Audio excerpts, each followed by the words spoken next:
Sitting సీట్ను నిలబెట్టుకునేందుకు BRS అప్పుడే ప్రచారాన్ని ప్రారంభించింది. మాగంటి సతీమణి ప్రచారం మొదలుపెట్టారు. ఇక అధికార కాంగ్రెస్ పార్టీలో తామే రేసులో ఉన్నామని, టికెట్ తమదే అంటూ ఆశావాహులు హడావిడి ప్రారంభించారు. ఇక బీజేపీ మాత్రం చడీ చప్పుడు లేకుండా గ్రౌండ్లో పని చేసుకుంటూ పోతోంది. మరి జూబ్లీహిల్స్ ఓటరు ఎవరికి పట్టం కడతారు? ఎవరి జెండా ఎగరనుంది? పార్టీలో నెలకొన్న ఎన్నికల జోష్పై ఇవాల్టి డిబేట్లో మనం చర్చిద్దాం.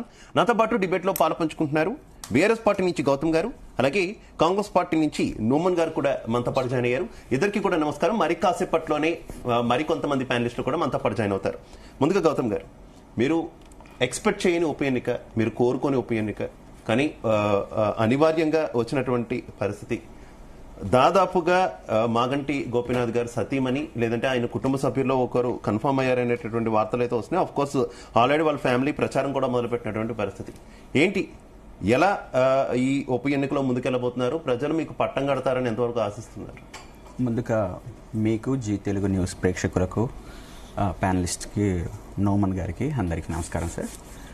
ఈరోజు జూబ్లీహిల్స్కి సంబంధించిన సమస్య ఏదైతే ఉందో, ఎలక్షన్స్ మనం అనుకోకుండానే రావడం జరిగింది. మీరు అన్నట్టుగా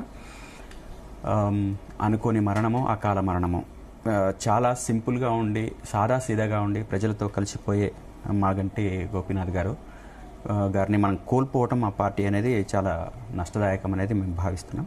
అదే సందర్భంలో ఎలక్షన్కి సంబంధించిన దాంట్లో మొత్తం హైదరాబాద్కు సంబంధించింది కావచ్చు, తెలంగాణ అభివృద్ధిలో సంబంధించింది కావచ్చు, బీఆర్ఎస్ పార్టీ ఎటువంటి పాత్ర పోషించింది అనేది అందరికీ తెలిసిందే. ఈ సమయంలోనే అక్కడ మేము ప్రచారంలో ముందున్నాం.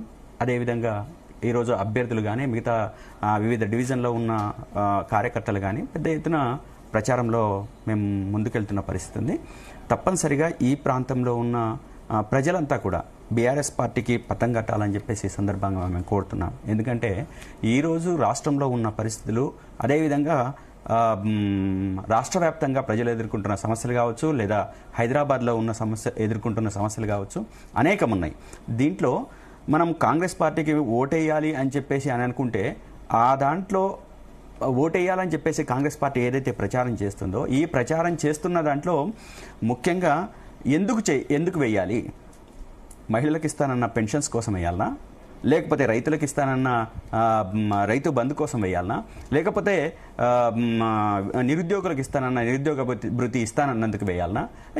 ఏ సెక్షన్ ఈరోజు సంతోషంగా ఉంది? ఏ రకంగా సంతోషంగా ఉంది? మొత్తం హైదరాబాద్లో ఉన్న అభివృద్ధి అంతా కూడా మూసి అభివృద్ధి పేరుతోని, హైడ్రా పేరుతోని ఈరోజు మొత్తం హైదరాబాద్ అంతా అతలాకుతలమైన పరిస్థితి. మొత్తం రియల్ ఎస్టేట్ రంగం అంతా కూడా దివాళా తీసిన పరిస్థితి, కుదేలైన పరిస్థితి. ఈ పరిస్థితులలో ఇక్కడ ఉన్న యువత అంతా కూడా ఉద్యోగాల కోసం, అదేవిధంగా వాళ్ళ భవిష్యత్తు కోసం, వాళ్ళ భవిష్యత్తు నిర్మాణం కోసం ప్రతిరోజు చేస్తున్న ఒక దీక్షలాగా పని చేసుకుంటూ పోతున్నారు, చదువుకుంటూ పోతున్నారు, లేదా పని కోసం వెతుకుతున్న పరిస్థితి ఈరోజు ఉంటే, కేవలం ఈ హైడ్రా పేరుతోని, మూసి అభివృద్ధి పేరుతోని ఇక్కడ రియల్ ఎస్టేట్ వ్యాపార రంగం అంతా కుదిలై, ప్రచారంలో ఈ హైడ్రా కీలకంగా ఉండబోతుంది అనుకోవాలి. ఖచ్చితంగా హైడ్రా కీలకంగా ఉంటుంది. మూసి అభివృద్ధి పేరుతో కొన్ని వందల మంది ప్రజల జీవితాలు ధ్వంసమైపోయినాయి. అది కూడా ఒక ప్రచారంగా మారుతుంది. తప్పనిసరిగా ఈ హైదరాబాద్ అభివృద్ధికి ఏదైతే ఆనాటి మా ప్రభుత్వం ఏదైతే పునాదులు వేసిందో దాన్ని మరింత పరిపుష్టం చేయాలని చెప్పేసి అనుకుంటున్నాం. దాంట్లో బీఆర్ఎస్ కు ప్రధానంగా అన్ని రకాలుగా కూడా అనుకూలంగా ఉంది. రేపు రాబోయే రోజుల్లో, రాబోయే ఎన్నికల్లో ఖచ్చితంగా బీఆర్ఎస్ పార్టీ ఆ సీట్ నిలబెట్టుకోవడానికి అన్ని రకాలుగా ప్రయత్నం చేస్తామని చెప్పేసి తెలియజేస్తున్నాం. రైట్. మనతో పాటు భారతీయ జనతా పార్టీ నుంచి రవికుమార్ గారు జాయిన్ అయ్యారు. ఆయనకి వెల్కమ్ చెప్తూ, నోమన్ గారు, ఏంటి కాంగ్రెస్ పార్టీలో యూజువల్లీ ప్రతి పదవికి కూడా చాలా మంది ఆస్పిరెంట్స్ ఉంటారు. అలాగే జూబ్లీహిల్స్ ఉప ఎన్నికకు సంబంధించి కూడా ఆ సీటు ఆశిస్తున్నటువంటి వ్యక్తుల లిస్టు కూడా చాలా పెద్దదిగానే కనిపిస్తుంది. అఫ్ కోర్స్ చాలా మంది ఇప్పటికే ప్రచారం కూడా మొదలెట్టేశారు. శ్రీమంతాలు, సామూహిక శ్రీమంతాలు చేస్తున్నారు, పిల్లలకి అక్షరాభ్యాసాలు చేస్తున్నారు, రకరకాల ప్రచారాలు జరుగుతున్నాయి. కానీ సీట్ ఎవరికి అనేది మాత్రం ఇంకా ఏం కన్ఫర్మ్ కాలేదు.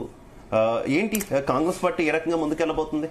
ఎవరికి సీట్ ఇచ్చినా కలిసికట్టుగా అయితే పనిచేస్తారా? Yes, absolutely. Very good morning to you, Shiva Garu, as well as co-panelists అయినటువంటి members కి as well as వీక్షకులందరికీ. ఏదైతే మీరు ఈ టాపిక్ తీసుకున్నారో జూబ్లీ హిల్స్ బై ఎలక్షన్ గురించి. జూబ్లీ హిల్స్ బై ఎలక్షన్ అనేది మాగంటి గోపీనాథ్ గారి అకాల మరణం వల్ల వచ్చినటువంటి ఎలక్షన్. వారి ఫ్యామిలీ మెంబర్స్ కి ఫస్ట్ ఆఫ్ ఆల్ మేము సంతాపం తెలుపుతూ, వారు చనిపోయినటువంటి దాదాపు ఒక 3 months అవ్వడం వస్తుంది. సో ఇంకో 3 months లో ఎలక్షన్స్ అనేది రావాలా యాజ్ పర్ ది నామ్స్.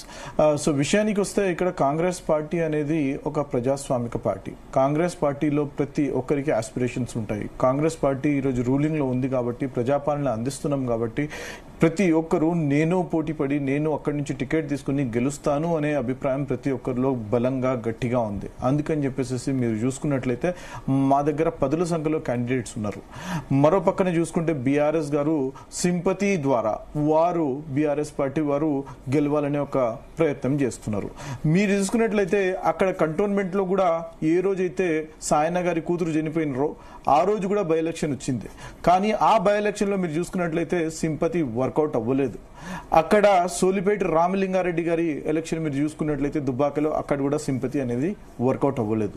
ఇక్కడ చూసుకున్నటువంటి జూబ్లీహిల్స్ ప్రత్యేకంగా మనం మాట్లాడదలుచుకుంటే దాదాపు 4 లక్షల ఓటర్లు ఉన్నారు. ఇక్కడ అనేక సమస్యలు ఉన్నాయి. మీరు చూసుకున్నటువంటి మాగంటి గోపీనాథ్ గారు ఇల్ హెల్త్ వల్ల, వారు అనారోగ్య కారణాల వల్ల వారు ప్రజలకి సేవ చేయలేకపోయినారు. వారు దాదాపు 5 సంవత్సరాలు, గత 5 సంవత్సరాలు అక్కడ స్తబ్దుగా ఉండిపోయింది. అక్కడ రోడ్స్ అనేవి సరిగ్గా లేవు, స్లమ్స్ కి వాటర్ ఇష్యూస్ ఉన్నాయి, డ్రైనేజ్ ఇష్యూస్ ఉన్నాయి. నేను ప్రతి గల్లీలో ప్రతి బస్తీలో నేను అక్కడ తిరుగుతున్నాను కాబట్టి నాకు అక్కడ అవగాహన అనేది ఉంది. నేను ఒక జూబ్లీహిల్స్ ఓటర్ని, జూబ్లీహిల్స్ ముద్దుబిడ్డని. అక్కడ నేను నివాసం ఉంటూ అక్కడ ఉన్నటువంటి ప్రజా సమస్యల గురించి మాకు క్లియర్ గా కేటగారికల్ గా మాకు అర్థమవుతుంది. ఇక్కడ అనేక సమస్యలు ఉన్నాయని చెప్పేసి. జూబ్లీహిల్స్ అనేది నియోజకవర్గం ఒక పెక్యులియర్ నియోజకవర్గం. ఎందుకు అని అంటే ఇది ఒక పాష్ అని చెప్పేసి చాలా మంది అనుకుంటారు. జూబ్లీహిల్స్ అంటే అపర కుబేరులు ఉంటారు అని చెప్పేసి అనుకుంటారు. కానీ జూబ్లీహిల్స్ ఒక నియోజకవర్గంలో మీరు చూసుకున్నట్లయితే రిచెస్ట్ ఆఫ్ ద రిచెస్ట్ ఉంటారు, పూరెస్ట్ ఆఫ్ ద పూర్ ఉంటారు. అక్కడ జనాలకి అనేక సమస్యలతో కొట్టుమిట్టాడుతున్నారు. ఇటువంటి బస్తీలు ఉన్నాయి. అక్కడ జనాలు నడవడానికి కూడా చాలా ప్రమాదకరంగా ఉంది. అక్కడ హై టెన్షన్ లైన్స్ ఉన్నాయి, అక్కడ డ్రైనేజ్ ఇష్యూస్ ఉన్నాయి, అక్కడ డ్రగ్ మినేస్ అనేది ఉన్నది. ఇటువంటి ఇష్యూస్ ఉన్నటువంటి స్థానిక ఎమ్మెల్యే గారు రిప్రజెంటేషన్ ఇచ్చి గవర్నమెంట్ ద్వారా పనులు చేయించుకోవాల్సిన అవసరం ఉంది. అక్కడ రోడ్స్ అనేవి, పాట్ హోల్స్ అనేవి ఇష్టారాజ్యంగా ఉన్నాయి. దానిని సాల్వ్ చేసుకునే బాధ్యత లోకల్ ఎమ్మెల్యే మీద ఉంటుంది. కానీ వారు రిప్రజెంటేషన్ ఇవ్వలేక, వారి అనారోగ్య కారణాల వల్ల, వారు ప్రజాసేవకి దూరం అవడం వల్ల అక్కడ ఇష్యూస్ అనేవి చాలా కొట్టుమిట్టాడుతున్నాయి. ఈ రోజు కాంగ్రెస్ పార్టీ 100% ఈ ఇష్యూస్ ని సాల్వ్ చేసే విధంగా మా మంత్రులు అక్కడ తిరుగుతున్నారు. అక్కడ ఉన్నటువంటి ప్రజా సమస్యలు తెలుసుకోవడానికి గవర్నమెంట్ పనిచేస్తున్నది, ఇష్యూస్ ని రిప్రజెంట్ చేస్తున్నారు. 100% మాకు నమ్మకం ఉంది. అక్కడ ప్రజలు ఆదరిస్తారు.